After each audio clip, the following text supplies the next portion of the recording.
Pozdrav svim plivačicama i plivačima, ja sam trener Goran, krećemo sa novim izazovom. Sljedeći tjedan grupe Koale i Pande rade vježbu čučan skok u 30 sekundi, grupe Grizzly i Polarni rade vježbu prednoženje u 30 sekundi, a sve ostale grupe rade istu vježbu prednoženje, ali u 60 sekundi. Vježbe izgledaju ovako. Čučan skok. Koljena maksimalno savinuta, ruke diraju pod. Stopala se odvajaju od poda.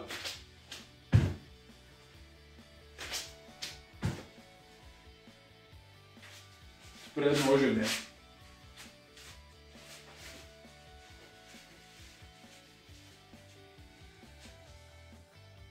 Noge su ravno. Dižemo ih do pozicije vertikale. Pete diraju pod.